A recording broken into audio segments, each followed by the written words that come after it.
Welcome, welcome. You're in the right place at the right time. Today is Tuesday and it's 5 p.m. Central Standard Time. And I want to thank you guys for taking time out of your busy schedule to drop in on me and see what's going on over here on the Ask Dr. Ron show. So I just want to thank you guys up front. And you're in a good place because we've got a legend on the air with us today, and I'm so glad to have him, a good friend of mine, first time to the show because he stays so busy. But I'm so glad that I was able to trick him into coming on my show, y'all.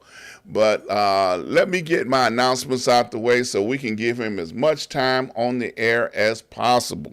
First thing I like to do is give a shout out to my mentor, Dr. Hunt.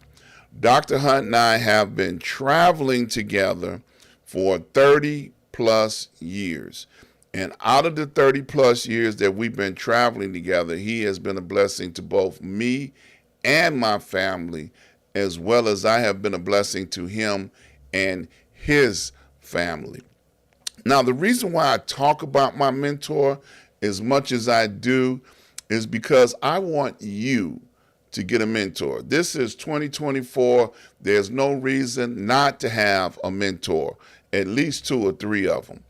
Get you somebody that you can trust, somebody you can look up to, somebody you can pick up the phone and call night or day, and they answer, and they're there for you, okay?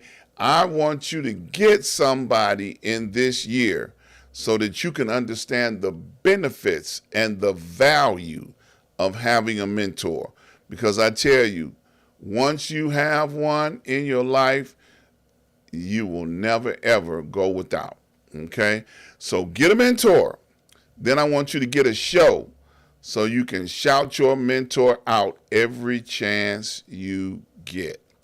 All right? I want to invite you guys to go over to my website, ask-dr-ron.com. Once you get over there, the first thing I want you to notice is that you can click on Watch Live and be able to watch every show in real time right there from the website. Okay? Then the second thing I want you to notice is that I have advertisers. These are some of the advertisers that I want you to visit. First one is RRJ Web. RRJ Web Solutions. If you have a broken website or a website that's not doing what it's supposed to do, he can help you fix it. If you want to build a website, you can go to RRJ Web and he will help you put together what's in your head to be able to make your website presentable to the world. Okay? RRJ Web. The second one I want to talk about is Sir Synergy. Sir Synergy are helping people with energy needs for their business and their home. If you're interested in knowing about solar panels, you want to reach out to Sir Synergy.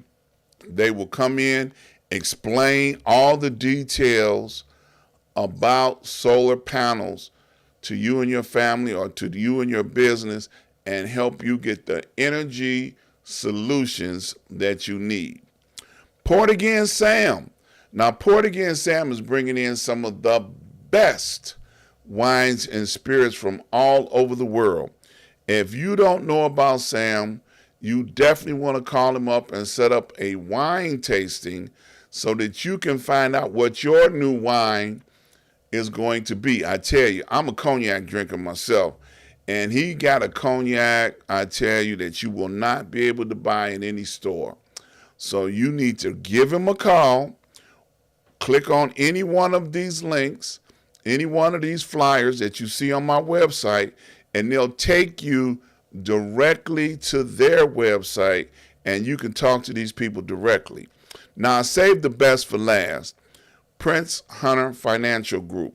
Now, the Prince Hunter Financial Group, if you want to understand how the Forex or how the stock market works, you definitely want to reach out to him because he is teaching people how to create family fortune and wealth. Okay, you definitely want to reach out to the Prince Hunter Financial Group. And if you tell him that you saw him on advertised on this show, or you even saw the interview on this show of him, he is offering 4 free classes. Okay, it's for you to get started with understanding what the stock market and the Forex market is all about. So definitely go over, give them a call, have a conversation with them, set up your appointment so that you can begin to understand what all of the hoopla is all about the stock market. Well, I'm so excited and so proud to have a friend that has been in my life. We've been brothers traveling together in life together for a long time. This is his first time to the show. Now, I'm going to tell y'all how we got hooked up in a minute, but I just want to welcome him to the show for the very first time, Mr. Robert Terrell. Thank you, brother. Yeah. Now, if you don't know about this man, you're in for a special treat because we're going to get him to tell on himself today.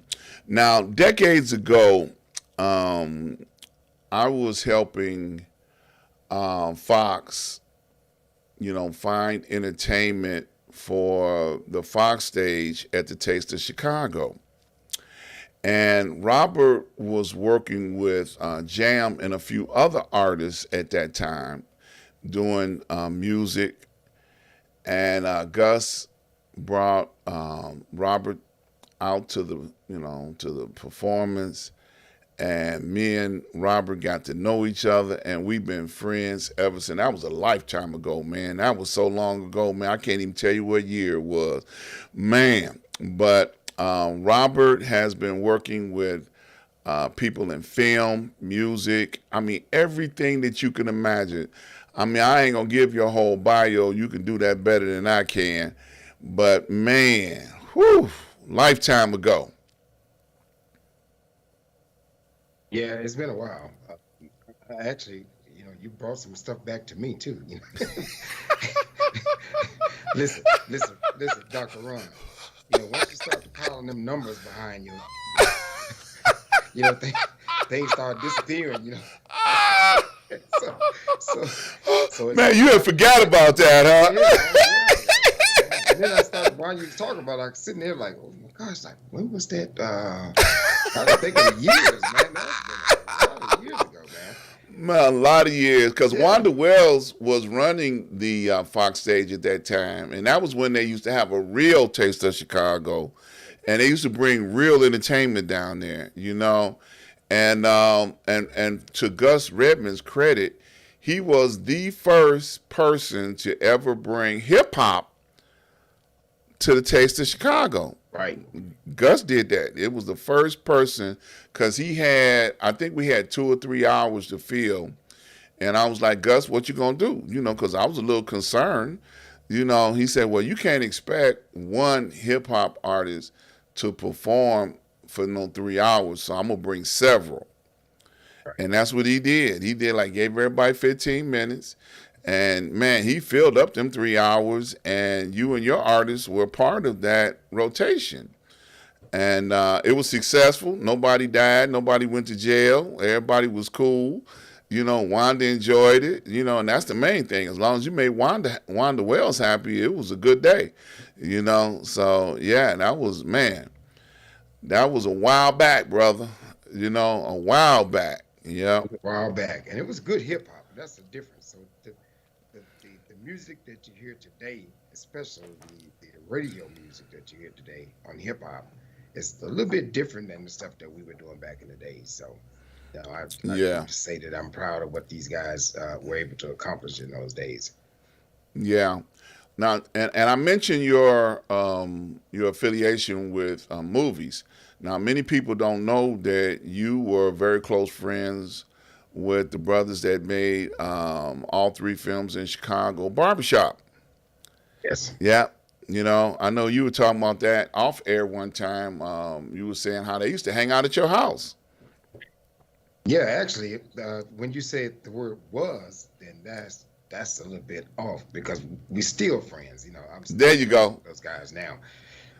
Incidentally, I was in Chicago with George just in November. We did an event in December where he came to do the film part of it, you know, which was the thing that Married Actor does, Global Mix. So, but yeah, Yep. we've been around for a long time. I started out, I've always been a businessman, so I think initially I had some gas stations. I owned 7 gas stations in the city, the Amoco gas stations, AMPM Mini Marts. I was the point person for the state for them for a while.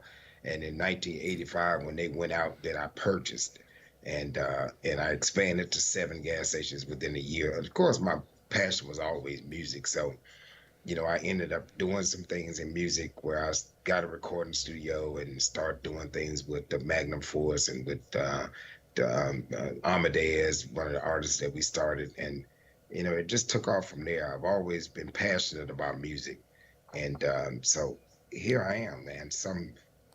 I don't know, 35, 40 years later, with the same type of thing. Um, and you're right. I was friends with those guys and have been friends with them for a lot of years. And so I used them when they were coming up to do the music videos that we would do for my rap artists.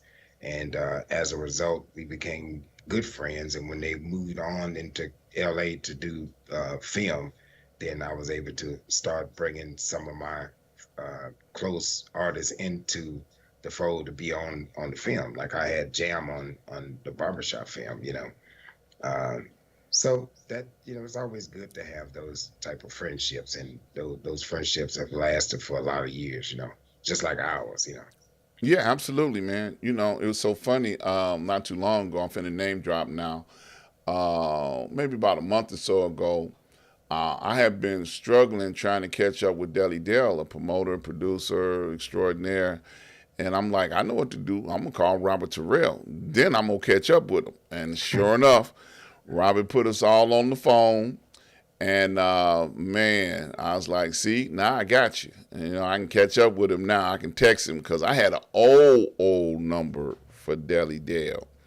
And he thought about it. He said, man, people still calling that number. I might need to go get that number back, you know. But I know Robert is the go-to person as far as keeping and establishing relationships for a very long time. Like Jam. Like I talked to Jam will just pick up the phone one morning because he likes to work out in the morning and just call me and say, you all right? Yeah, I'm all right. And keep on going, just like his younger brother, Trig. Trig will do the same thing. Like, hey, you all right? Yeah, I'm all right. And I've worked with Trig regularly because Trig still does photography and he works with True Star Magazine and he stays busy. Yeah. Stays busy. All these cats are out there positively doing things, not negative, positive. And it's a beautiful thing, man, how that you have been their mentor and an influence in their life and they're still doing what they're doing, man, on the up and up, man. So I applaud you, for having an influence. Well, Dr. Ron, I think at some point, I talk to parents here and I say, it's always good when a parent helped to nurture the passion of the kids. So I feel like I was the parent to those kids, and that's what they wanted to do. So I tried to make it easy for them to do what they wanted to do, and just kind of nurture their passion. And they were very, very talented. And as a result, we've been connected, for all those years. I mean, that's just the way it works. So what are they doing now, if anything? They are still Trig is still doing photography. Reddy is still doing some rapping along with some of the other guys. Jam has gotten married and started to do a business venture, which is always very good. And he does a lot of traveling and a lot of mentoring still. Um, his little son, I don't know if you remember Ra, he was a little kid at the time, but, he ended up going to college and then going from college to LA, working with a company that did a lot of the like the game shows, and Mm-hmm.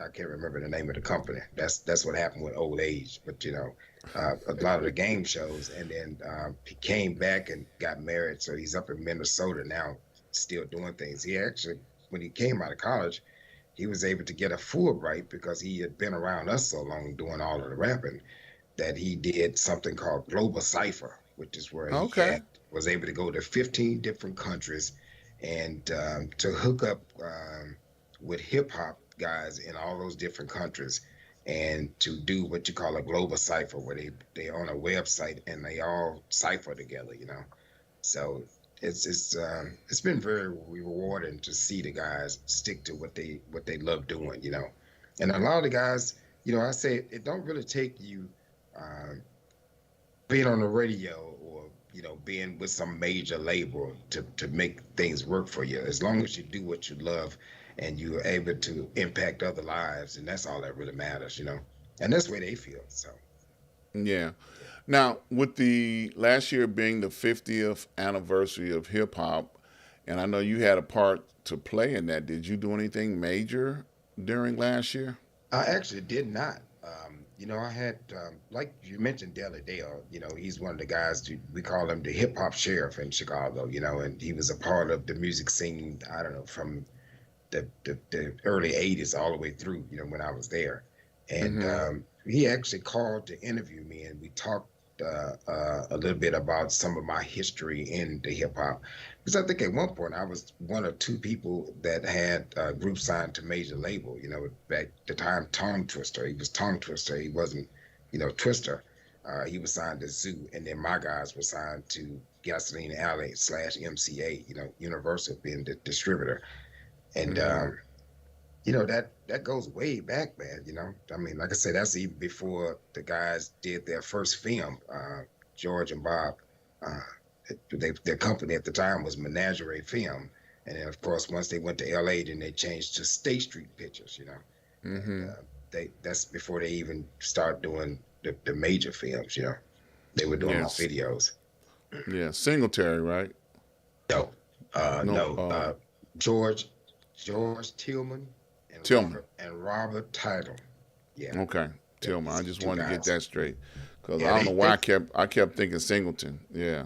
no. Singleton is out of I think he's out of New York or something. Yeah, yeah, he's Okay. from somewhere else. But these guys are. No, he may be from Chicago, but I don't know him in Chicago. But these guys here, I know they went to Columbia College, and Mm-hmm. they stayed true, and they've been Yeah. doing it for a long time, and I think they've been very successful as filmmakers. Gotcha. Yeah.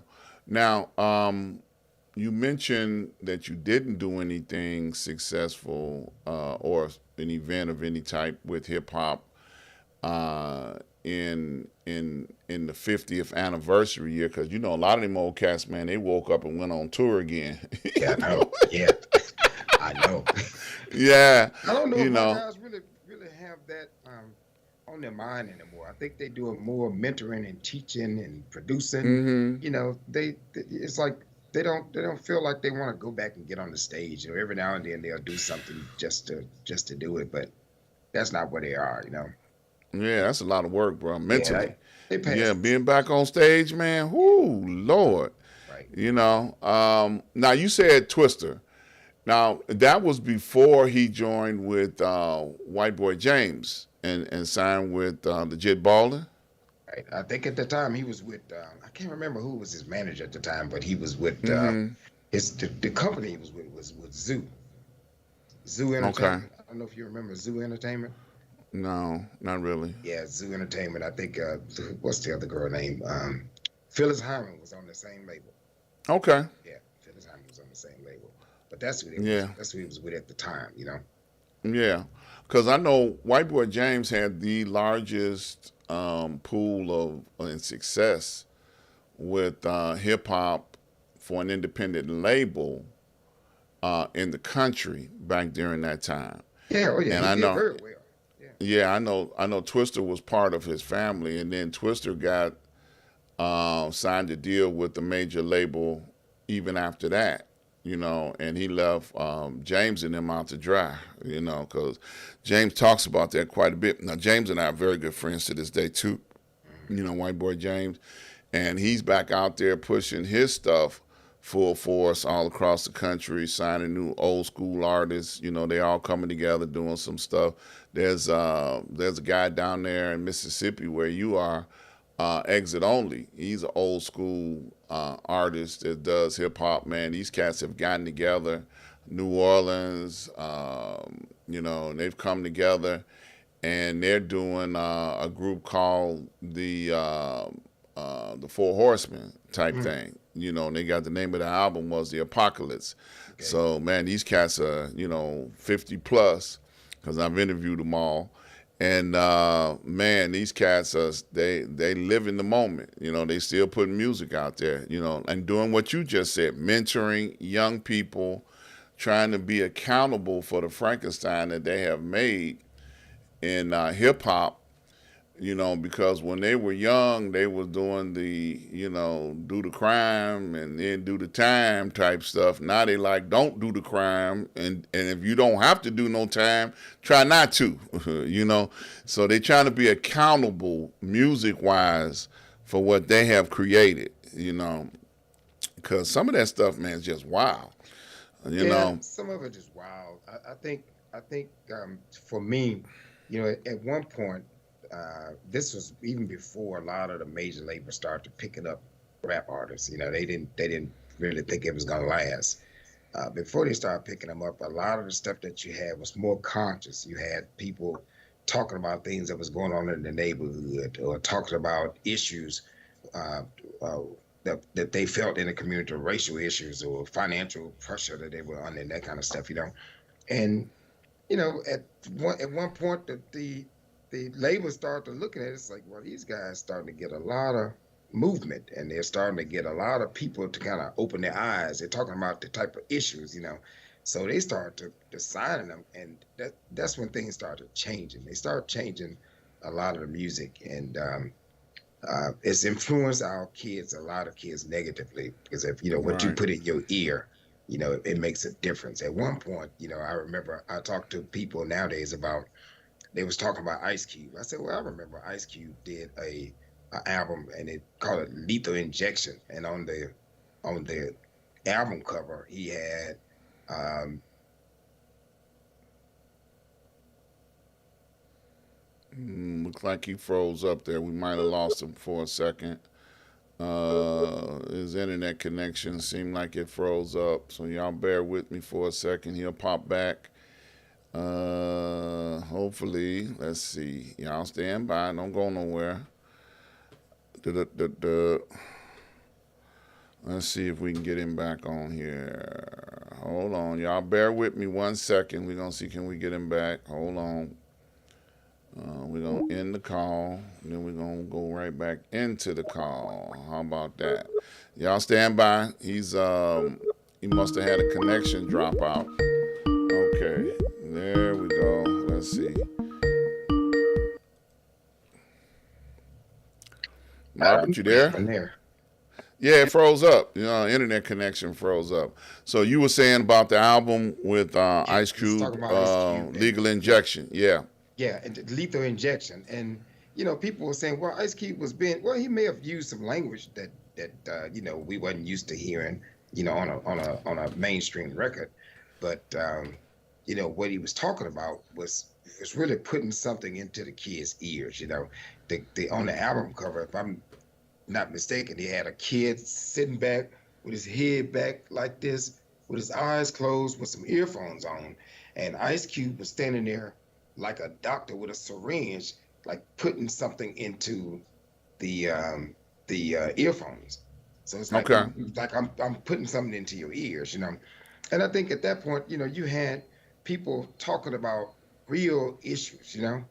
And things started changing, and it got to be a little bit uh, more about women and guns and drugs, and of course, when you do that, then you know what you do to our community. So I think it's Right. really had a very negative impact on our community.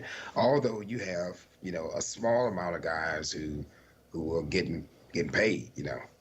They get Right. paid from it, but that just don't do our community any good. And with me, with my guys, I never. That's something that I never condone. I remember, Jam doing the song because I always talked about when we were in the studio, and I had actually, you know, purchased a recording studio and got all the equipment because I wanted them to do what they wanted to do, and I felt like it was easier for me to do this rather than for me to pay studio time. It's like I'm a businessman. I know the deal. Why pay for studio time when I can actually purchase a studio and get all the equipment, and then I can have the guys to schedule themselves and do what they needed to do. And at one point, I remember talking to them about, hey, I don't want you to do any cussing on the record or any of that kind of stuff. And I remember them telling me, it's like, hey, man, stop nagging about that, man. Just listen to the message. And I had to start listening to the message. And although they were used, you know, several words in it that were not, pleasing to my ears because I was the older gentleman, but they Right. got the message across, and that made a difference. That's when I backed off from them and said, you know what? It's like a person who's painting a picture. You have in your mind what you want to express. So let me get out of it and allow you to express what you want to express. That's the purpose of me doing it, so that you can be able to have your own voice. So why should I stifle your voice? And so I Absolutely. stopped doing that. Absolutely. Mhm. That's kind of what happened to me. I had interviewed all of these old cats that were in hip hop, rap, or whatever, however they define what they were doing. But I was trying to bridge the gap for that genre of music. I interviewed them with the intention of being able to explain to people like me what it is that they do. Because Mhm. that's the only way I felt like we can understand it is if I give them a chance to talk about it. Right. And I know my audience would hear that and then be able to like, oh, okay, these cats ain't all villains, and that's what I really wanted to accomplish by talking about it with them. Right. Now I got a question, man, that I really don't know the answer to. Now, you being involved in entertainment as much as you have you ever been in front of the microphone? Did you sing? Did you play? Did you do anything like that? I actually grew up as a young man in high school in a band, and I had several scholarships, to universities in music. So I know a little bit about music, but I've never been in front of the microphone for anything, other than just to introduce somebody. um, Okay. but what started me in the business, I used to own, like I say, those gas stations. When I had the gas stations, I had a young man working for me, and he always go around and singing. And his name was Norman. He's actually deceased now, but Hmm. Norman Reams. You probably remember him, but they call him Amadeus. Remember Amadeus? I remember the And name. we gave him that name, Amadeus. But then he would go around and he'd be singing all the time, and he really reminded me a lot of like a Peabo Bryson. He had that strong type voice, right? And people would always say to him, "My gosh, man, you should be in the business. I mean, you can really sing." And he said, well, the only way I would do it is my dad, which he was calling me his dad, would manage him. And so I felt the responsibility to go out and try to put him where he wanted to be. And so I started putting producers together and started getting studio time and started writing songs and, just to try to get him out. And, and that's when and then of course I had Rick from Magnum Force, which was a great producer, and so I had Rick to start doing things with him, and we just kept it going. After that, we started talking about doing something with hip hop, and that's when I went out and I got Jam and Godfather, and I actually had them guys signed to Gasoline Alley, out of LA, with the project that we did there. We did several projects in the state.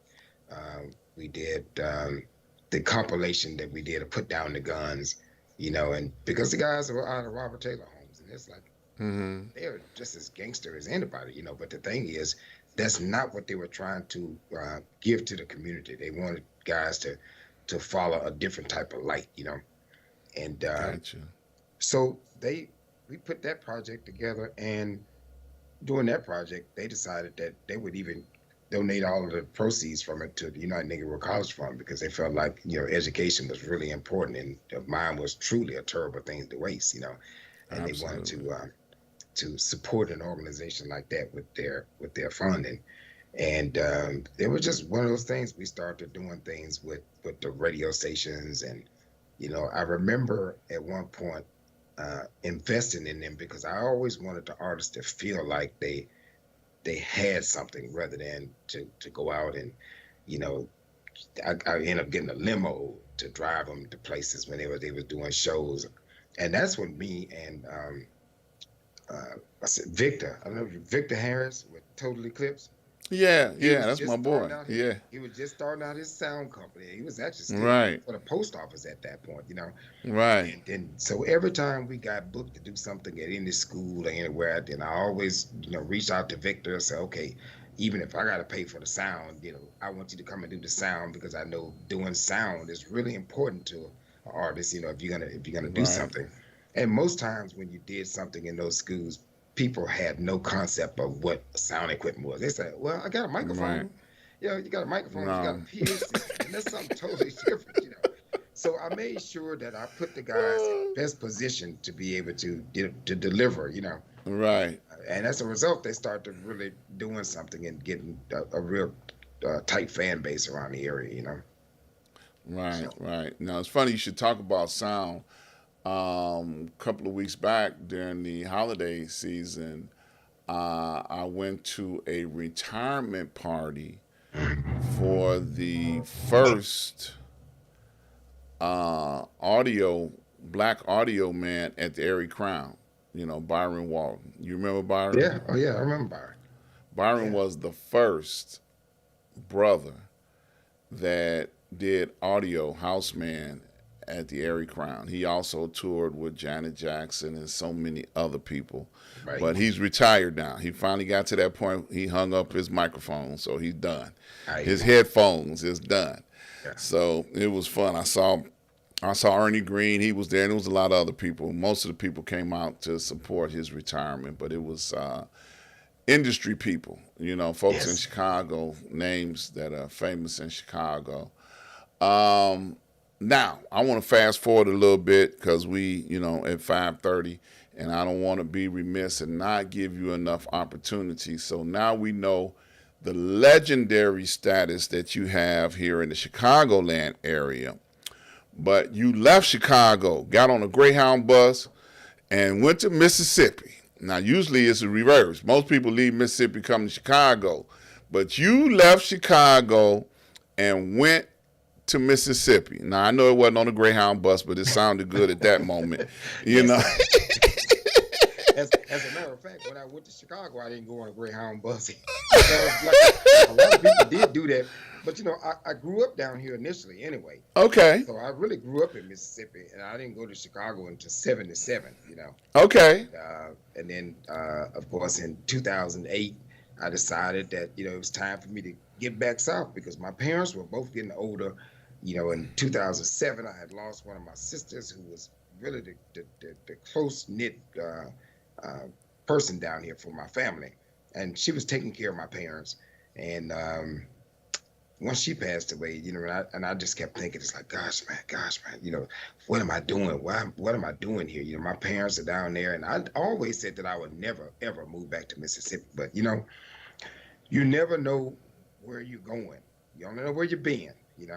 And so I didn't. I end up coming back. I mean, I love my parents, and I want to make sure that I spend some time with them. And I actually was able to spend time with both of my parents before they were deceased. My father. Um, I came in like a '08, and my father passed away in 2012, and then my mother passed in 2015. Hmm. And Dr. Ron, I wouldn't trade that time for nothing in the world. I love the city. I love Chicago. I still think Chicago is one of the greatest cities in the world. I think it's full of energy. It's full of creativity and talent. But it was time for me to deal with my parents. And so, like I said, I wouldn't trade that time for nothing in the world to be able to see my parents and to be able to deal with them on their way out. And I feel like especially my mother. She had worked so hard for all those years that it was time for her to be able to relax. And so I was able to take her to all of her doctor's appointments and to talk to all of the doctors and, that type of thing. And the same thing with my father. He had gotten to the point that he was bedridden. And, it's nothing like being able to, you understand what the old guys always said to you. It's like, okay, once a man, twice a child, or once a man, twice a boy.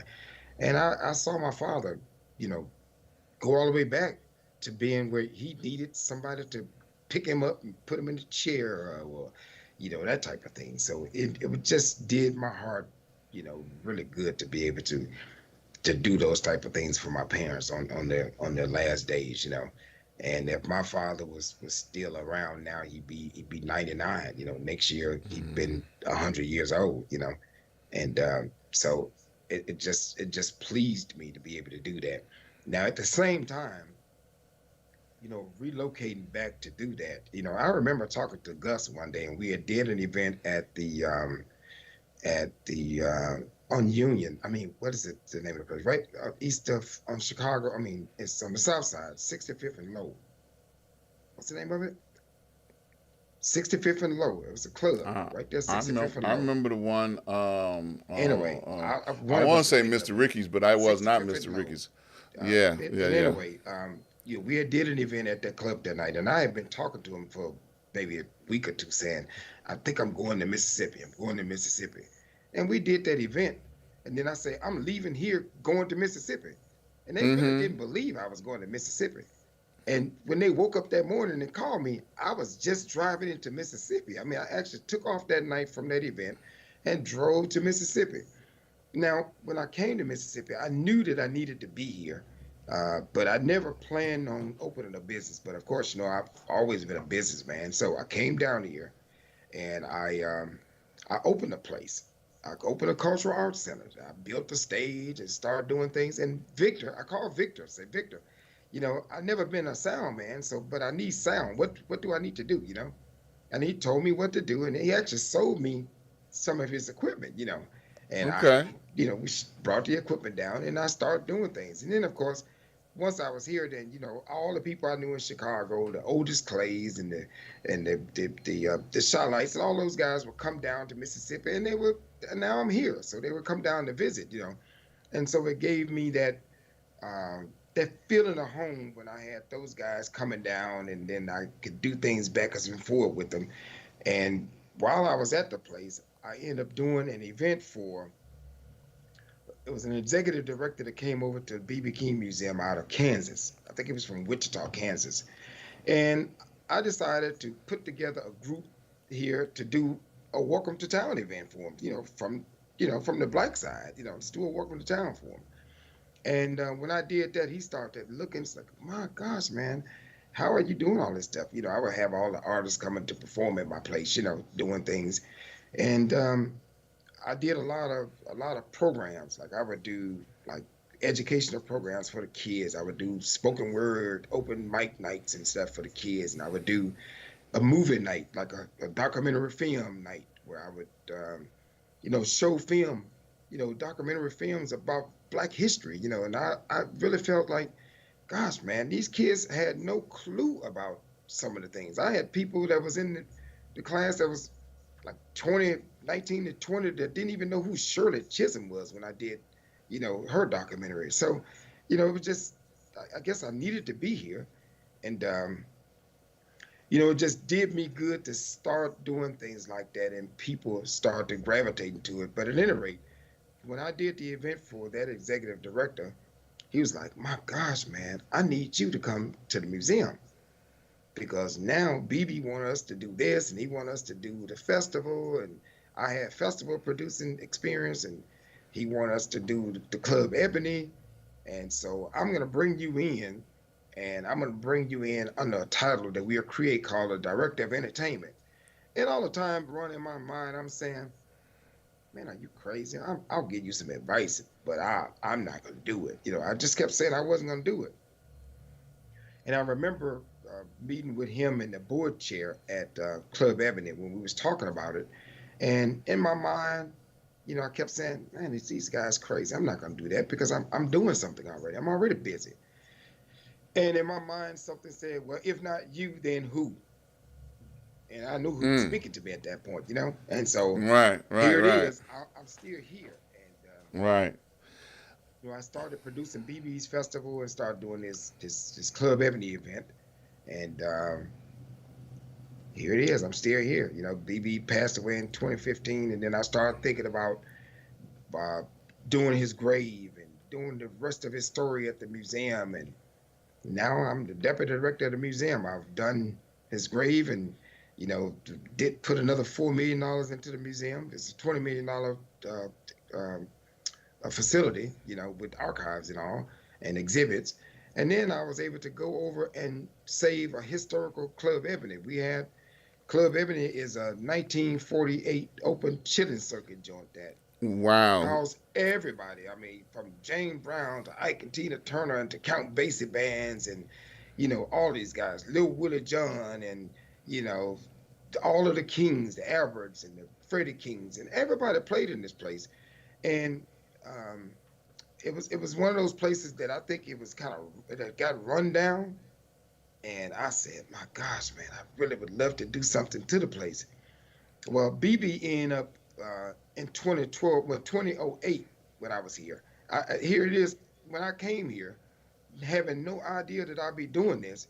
I remember going to a state marker unveiling at Club Ebony where BB was there, and it was Mm-hmm. unveiling the marker, because they got these historical blues markers, and what the marker does is it talks about the places that people either played or where they were born, and in some cases where they're buried. They got markers to denote that. They figure here's a way to show tourism, people that are coming from all over the world, where these guys were from. And Mm-hmm. so I happened to be there when they was doing the marker, and here it is. I got a photo now of me standing right by the marker and BB unveiling the marker. And I'm saying, who would have thought that, 4 years later, I would actually be running this club. So at that point, the club was being operated by a lady named Mary Shepard, who had been operating the club since 1977, I believe. And she had had several strokes, operating the place. She had started bringing Mm-hmm. BB back. And when she talked to BB during that time in '08, saying that I'm getting ready to retire because I've been working too hard. And he said, well, what are you going to do with the place? And she said, well, I've been trying to sell it. And I think at the point she wanted a little bit too much money. I think she wanted $1 million for it. But I mean, who am I to say what it's worth? But BB decided that he would purchase it from her. I have no Mm. idea what the numbers were, but he said he did not want the place to close because he had too many fond memories of the place. He Mm-hmm. actually met his second wife there in 1956, and in '58 they got Mm. married. And actually, Aretha Franklin's father, C.L. Franklin, was the one who married them. Wow. So, he just didn't want the place to close, and so he purchased it, and he had a local company to operate it for 4 years. A local attorney, Carver Randall, he had a team, and they operated it from 2008 until 2012. And in 2012, he decided to donate it to the museum. Now, Mm. I had already come on to the museum as the director of entertainment. And so here it is. Uh, my first job is to get this thing ready to do his homecoming festival and to do his Club Ebony event that he did a show in Club Ebony every year for close to 40 years. He would do a festival in the daytime and then he would do the Club Ebony event. And so here I am trying to get the place ready because I got to produce two events in 2 months, and neither one of these places are ready. So I'm doing the construction on the place, to kind of get it back open, and Right. to do, and to plan the festival. Well, they both went off, and then from there, um, I end up staying. I mean, I've just been there for quite some time, and then when BB passed away, my mind was set that my mother's, my father's gone, my Mm-hmm. mother's gone. She passed away. BB passed away in May, and she passed away in July of 2015.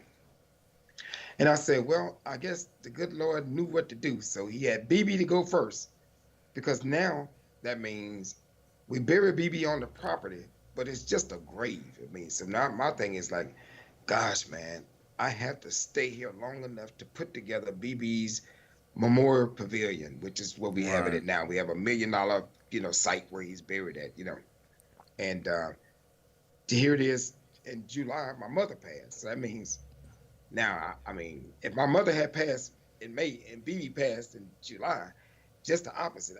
I may not have stayed here, because I Right. was really here for my family. But because it happened in that direction, then that means now I feel like I need to do this memorial pavilion. I want to tell the rest of BB's story, and that'll put something under my belt because then I can move on. I've never worked in a museum. I didn't do museums in Chicago. I worked a little bit with Right. Greg Parker trying to establish Right. the The Chicago Blues Chicago Museum. Blues Museum. Right. Right, but we never really got it up off the ground where you say we have all of the exhibits and a whole Right. museum. Right. This is Right. actually a well put together museum.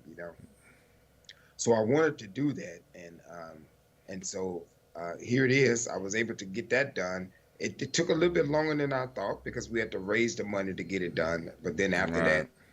that got done, and then we started talking about doing work on that historical nightclub that I always wanted to save from the very beginning, and Right. was able to just put $1.3 million into it, and to get it back right. And then I kind of made it a little bit like a museum because at some point, at one place in there, we made it where you have exhibits that talk about all of the guys who played in it, and you'll be able to Right. to Right. go and pick up some earphones and punch a button and say, okay, Lil Willie John, and you can hear his song. The majority of the people who are alive, the younger generation here, have no clue who some of these artists are. And some of these artists died in the 50s or 60s, Right. and Right. so they have no idea who they are and some of the songs that they were doing. So just to make it an educational thing, and to actually redo that club and to tell the history. Now I'm getting ready to unveil on the ground. There were four major owners. The guy who actually built the club and opened it in 1948, he had a brilliant idea. Unfortunately, he died in May of 1950, so he didn't get a chance to really do a lot. I mean, he had the idea Right. and he was able to bring it forth, but I wanted people to know who he was. I mean, this guy's name is John Jones, and I've since located his grave, so I know where he's buried. So I'm putting a plaque at his grave, and I've actually um, had some plates. They go in the ground right by the marker. That's gonna Mm-hmm. talk about the history of it.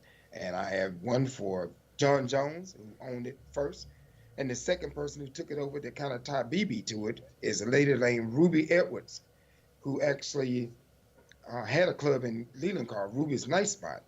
But she actually came over to run the club, and that's where BB met her daughter, Sue, and eventually married her. And Mm-hmm. so I want to talk about that history. And then in the 77, Mary Shepard took it over, and she ran it all the way until 2008. And I want to talk about that history. And then BB actually took it over and ran it from 2008 to 2012. And I want to talk about that history. So I broke up the whole concrete sidewalk there and right there by the marker and made places for the plates and had them designed um, just like the Walk of Fame, where you have them in the ground and you'll be able to go through Right. and see Right. that Right. history, the guys who actually paved the way. And so it's just one of those things that I want to get accomplished. And I feel like right now I'm on the edge of that, things are Good happening. for you. Yeah, things are happening. Congratulations, man. Yeah. I'm so happy. So now where are you? Where's all this taking place at? The BB King Museum is in Indianola, Mississippi. Okay. And I know a lot of people say, well, BB wasn't born in Indianola. Well, no, he was born in a place called Berkeley, which is right down the street, what you call a suburb. I tell people now, it's like in Chicago, if you're in Chicago, that's the city. And then as soon as you go out of Chicago, you in like Harvey or Phoenix or one of those Right. places, and that's the Right. Right. suburb, right? Well, Right. here, I say, well, Indianola, it being a small city, is the county seat. But then outside of it, it's the country, but I call it the suburb. Right. It's just, Right. Right. Right. but so that's where he was born. But he really started playing and got his wives. He got married both ladies out of Indianola. So he called it his home, and he started coming back to visit and started coming back to do a festival every year. Uh, Actually, he started back to doing it. He was doing the Mega Evers homecoming with Charles Evers, Mm-hmm. Mega's brother after Mega died. And I think Right. that started in like 1973 or something when he started doing that. And then he was able to piggyback and start coming here the day before to do the BB King homecoming. And he did that all the way until 2014. And he would do the the the the event in the park, and then he would do an event at Club Ebony that night. And he had been Mm-hmm. doing Club Ebony for so many years until it's just only right to be able to preserve all of that history, Right. To honor him. and to Yeah. honor. So Club Ebony is in Indianola. It's actually walking distance from the museum. Okay, good, Yeah. good, good, good. Yeah, I Hmm. just want people to know, if they've never been to Mississippi, I've been to Indianola. When I used to do truck driving, we used to pick up watermelons in Indianola. So Mm. they grow watermelons down there. So I used to come through there and pick up stuff. But yeah, I just want them to know. Now I know you talk about Greenwood, Greenville quite a bit. So what's happening up there? Anything?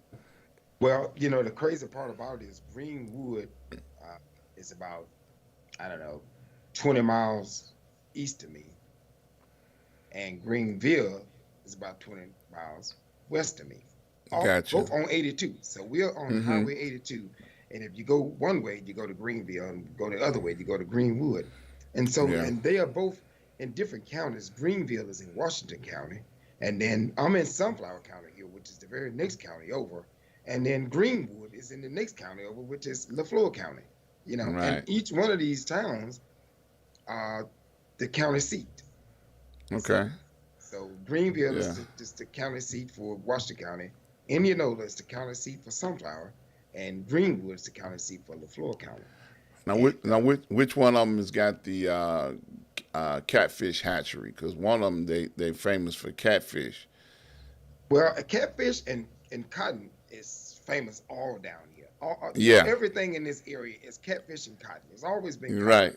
When I Right. grew up down here, and I talk to the young people now, and they're like, "Oh, you was chopping cotton and picking cotton?" Yes, I did. It was, when I went to school at Simmons, you can look out the window and look at the cotton field. So Yeah. it's like my school was in the middle of a cotton field. But so Right. catfish and cotton has always been here. There is a catfish farm uh, processing plant in Indianola here called Delta Pride. It's one Uh here. huh. Then there's another one in Greenwood, right outside of Greenwood, because they do a lot of catfish out this way. Right. Absolutely. And then there was one in Hollandale. So, if you talk about either one of the places here, you can always get catfish processed. Yeah. Yeah. See, you didn't think I knew nothing about that, did you? Well, I think you did, because even when I lived in Chicago, a lot of the people that I knew in Mississippi who were Uh huh. driving the trucks for the catfish farms down here was Right. delivering to Moore and Oak and all those places up there, And bringing in the fish to Chicago, Chicago. absolutely. Right. Yep. Mhm. Absolutely. You're correct. Right. Hmm. Yeah. So, man, you are such a historian and such a value to no matter what community that you are in, man. I just want to thank you for sharing a little bit of the history and what you've been through, putting things together to preserve our history. And I just thank you, man. That's not a small task. And I know while we were off the air, we were talking about trying to connect some dots, New Orleans, Mississippi, and Chicago. And we're going to talk about that some more. Maybe we might be able to put something together. Don't know if it will or if it won't, but we can have a conversation. But man, you are such a value to, us as a people and the history and all that you have been responsible for doing and did it with pride. So I thank you, man, for being that person, to do all of those things, man. I can't applaud you enough. and keep up the good work because I know you got some more to do. You Yeah, I know. appreciate it, brother. I actually, the thing about it, and I tell people, I had a meeting just a couple of days ago, and I was telling somebody, if you're going to do something, then don't do it thinking about money. You can't do it thinking about money. We know everybody need money to be able to pay their bills. It's the medium of exchange. So if you want lights, you got to pay for lights. So you need money to do it. But at the same time, you gotta if you if you put your mind on doing something that's good and something that's right, then all of that'll come. So I don't really worry about the money part of it. But I think at this point I've been able to preserve some things that I think that the young people will be proud of. And that's one guy in this town, and he keep every time he come in, he keep fussing about, well, Oh man, don't do it. It just dropped out again, froze up. Boy, his internet just keeps falling out right at a good time. You know. Y'all hold on. He ain't gone nowhere. He's here. We're gonna get him right back in. Hold on 1 second. All right, hold on. Give us a second. We're gonna catch him.